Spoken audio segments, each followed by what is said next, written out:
Hi സുഹൃത്തുക്കളെ, എല്ലാവർക്കും നമസ്കാരം. എൻ്റെ യൂട്യൂബ് ചാനലിലേക്ക് എല്ലാവർക്കും സ്വാഗതം. 2 മാസം മുന്നേ ഞാൻ കുറച്ച് മുട്ടക്കോഴി കുഞ്ഞുങ്ങളെ മേടിച്ചിട്ട് അതൊരു വീഡിയോ ഞാൻ ചെയ്തിട്ടുണ്ടായിരുന്നു. അപ്പോൾ അത്യാവശ്യം മുട്ടക്കോഴികളൊക്കെ വലുതായി മുട്ടകൾ തുടങ്ങി. അവരെല്ലാവരും 10-20 കുട്ടികളാണ് ഞാൻ മേടിച്ചിരുന്നത്. മുട്ടക്കോഴി കുട്ടികളെ, നാടൻ കോഴിയുടെ മുട്ടക്കോഴി കുട്ടികളെ ഞാൻ മേടിച്ചിരുന്നത്. അപ്പോൾ ഏകദേശം എല്ലാവരും മുട്ടകൾ തുടങ്ങി. എല്ലാവരും ദിവസം മുട്ടയിടുന്നുണ്ട്. എല്ലാവർക്കും ചെയ്ത് നോക്കാവുന്നതാണ്. കാരണം വീട്ടിലേക്കുള്ള ആവശ്യങ്ങൾക്കൊക്കെ മുട്ട പുറത്തുനിന്ന് വാങ്ങാതിരിക്കുക. ഒരു 10 കോഴിയൊക്കെ ഉണ്ടെങ്കിൽ എന്തായാലും ഒരു 6-7 മുട്ട എന്തായാലും കിട്ടാണ്ട് ദിവസം. നമുക്കറിയാം, നമ്മൾ എന്താവശ്യങ്ങൾക്ക് വേണ്ടിയിട്ട് അന്യ സംസ്ഥാനങ്ങളിൽ നമ്മൾ ആശ്രയിക്കുന്നത്.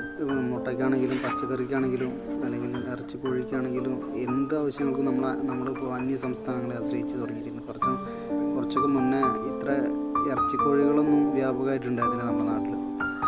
കുട്ടിക്കാലത്ത് ആരെങ്കിലും വിരുന്നുകാരൊക്കെ വീട്ടിൽ വരുമ്പോൾ നമ്മൾ നാടൻ കോഴീനെ ഓടിച്ചിട്ട് പിടിച്ച് കറി വെച്ച് കഴിച്ചിരുന്നൊരു കാലഘട്ടം ഉണ്ടായിരുന്നു. അതൊക്കെ മാറി. ഇപ്പോൾ നമുക്ക് പൈസ ഉണ്ടായാൽ മാത്രം മതി. എന്ത് സാധനങ്ങളും നമ്മളെ വീട്ടിലെത്തും, അല്ലെങ്കിൽ നമുക്ക് മേടിക്കാൻ കിട്ടും. പൈസ മാത്രം മതി. പൈസ മാത്രം കഴിക്കണമെങ്കിൽ നമുക്ക് എന്ത് വേണമെങ്കിലും മേടിക്കാൻ കിട്ടും. അതുകൊണ്ട് കാര്യമില്ല. നമുക്ക് ഫ്രഷ് സാധനം, അതായത് നമ്മുടെ വീട്ടിൽ ഉൽപ്പാദിപ്പിക്കുന്ന ഒരു സാധനമെങ്കിലും നമ്മുടെ വീട്ടിൽ ഉൽപ്പാദിപ്പിക്കുന്നുണ്ടെങ്കിൽ അത് അത്രയും വരുമാനമാണ്. വീട്ടിലെ കുട്ടികൾക്കും അമ്മയ്ക്കും എല്ലാവർക്കും കഴിക്കുകയും ചെയ്യാം. പിന്നെ ഇപ്പോൾ കോഴിമുട്ട മാത്രമല്ല, ആൾക്കാരൊക്കെ ഇപ്പോൾ പുറത്ത് മുട്ട കൊടുക്കുന്നതുകൊണ്ട് താറാവിൻ്റെ മുട്ട ഉണ്ടോ എന്ന് ചോദിക്കാറുണ്ട്. അപ്പോൾ ഞാൻ എന്തായാലും മുട്ടയ്ക്ക് വന്ന് നല്ല ചിലവുണ്ട്. അപ്പോൾ ഞാൻ കുറച്ച് താറാവിനെ കൂടി മേടിച്ച് താറാവിൻ്റെ കൂടും കൂടി ഉണ്ടാക്കി. ഒരു 10-20 താറാവിനെ ഞാൻ വാങ്ങിച്ച്.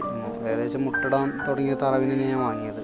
ഒന്നിന് 350 രൂപ വെച്ചിട്ടാണ് ഞാൻ വാങ്ങിയിട്ടുള്ളത്.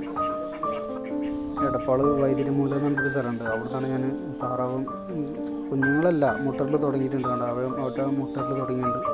മുട്ടൊക്കെ കിട്ടുന്നുണ്ട്. എനിക്കാണെങ്കിൽ ഇപ്പോൾ ഒരു 10-12 മുട്ട ഏകദേശം കിട്ടി തുടങ്ങിയിട്ടുണ്ട്. ഇപ്പോൾ ഞാൻ മുട്ടയിടുന്ന താറാവിനാണ് ഞാൻ മേടിച്ചത്. ഞാൻ ഈ സ്ഥലത്ത് പോയി അന്വേഷിച്ചപ്പോൾ മുട്ടകൾ തുടങ്ങിയിട്ട് 10-15 ദിവസം കഴിക്കണമെന്നാണ് അവർ പറഞ്ഞത്. അപ്പോൾ പിന്നെ 15 ദിവസമല്ലേ ആയിട്ടുള്ളൂ. അപ്പോൾ ഞാൻ ഒരു 10-20 താറാവിനെ ഞാൻ അവിടുന്ന് മേടിച്ച്. സത്യം പറഞ്ഞാൽ എനിക്കിപ്പോൾ ഒരു 10-12 മുട്ടൊക്കെ ഇപ്പോൾ ദിവസം കിട്ടുന്നുണ്ട്. ഞാൻ പുറത്ത് കൊടുക്കുന്നുണ്ട്. ഞാൻ 12 രൂപ വെച്ചിട്ട് ഇപ്പോൾ പുറത്ത് കൊടുക്കുന്നുണ്ട് താറാവ് മുട്ടൊക്കെ. എനിക്കിത് കാണുന്നവരോടൊക്കെ പറയാനുള്ളതെന്ന് വെച്ചാൽ, ചെറിയൊരു സൗകര്യമുള്ള വെച്ചാലും കുറച്ച് താറാവ്, ഒരു 10 താറാവ്, ഒരു 5 താറാവ്, അല്ലെങ്കിൽ ഒരു 10 കോഴിയൊക്കെ ഉണ്ടെങ്കിൽ നമുക്ക് നമ്മളെ വീട്ടിലാവശ്യത്തിനും ഉപയോഗിക്കാം. പിന്നെ ബാക്കി വരുന്ന മുട്ടകളുണ്ടെങ്കിൽ നമുക്ക് പുറത്ത് കൊടുക്കുകയും ചെയ്യാം. ചെറിയൊരു വരുമാനമാണത്. അത്ര വലിയ നഷ്ടമൊന്നുമില്ല. നമ്മുടെ വീട്ടിൽ വരുന്ന വേസ്റ്റും പിന്നെ ഹോട്ടലുകളിൽ ഒരു പാത്രം വെച്ച് കൊടുത്തു കഴിഞ്ഞാൽ അവിടുന്ന് ഭക്ഷണത്തിൻ്റെ ഒക്കെ ബാക്കിയുള്ള വേസ്റ്റൊക്കെ കൊടുത്തിട്ട് കൊടുത്തിട്ടാണ് ഞാൻ ഇവരെന്നെ നോക്കുന്നത്. അതുകൊണ്ട് തന്നെ എനിക്ക് വലിയൊരു നഷ്ടമായിട്ട് തോന്നിയിട്ടില്ല. ലാഭം തന്നെ ഉള്ളൂ ഇപ്പോൾ ഇതിൽ. അപ്പോൾ എല്ലാവർക്കും ഒന്ന് ചെയ്ത് നോക്കാവുന്നതാണ്. നമുക്കിതിന് ഒരുപാട് സമയം സ്പെൻഡ് ചെയ്യേണ്ട ആവശ്യമൊന്നുമില്ല. കുറച്ച് സമയം നമ്മൾ അതിനായിട്ട് മാറ്റി വെച്ചാൽ നമ്മൾ ഒരുപാട് ടെൻഷനൊക്കെ ഉണ്ടെങ്കിൽ ഒഴിവായി കിട്ടുകയും ചെയ്യും. നമുക്ക് അതിൻ്റെ കൂടെ കുറച്ച് നേരം സമയം സ്പെൻഡ് ചെയ്യാൻ കിട്ടുകയാണെങ്കിൽ അതൊരു സുഖമുള്ള കാര്യമല്ലേ.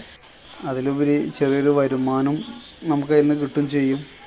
നമ്മൾ ഒരു 10-100 ദിവസം നമുക്ക് അതിൽ നിന്ന് കിട്ടുകയാണെങ്കിൽ അത് ഒരു കാണാകാശമായിട്ട് നമുക്ക് മാറ്റി വയ്ക്കാനും പറ്റും. അപ്പോൾ എൻ്റെ ഈ ചെറിയ ഫാം എല്ലാവർക്കും ഇഷ്ടമായെന്ന് കരുതുന്നു. ഇഷ്ടമായ ലൈക്ക് അടിക്കുക, ഷെയർ ചെയ്യുക, ഒന്ന് സബ്സ്ക്രൈബ് ചെയ്യുക കേട്ടോ.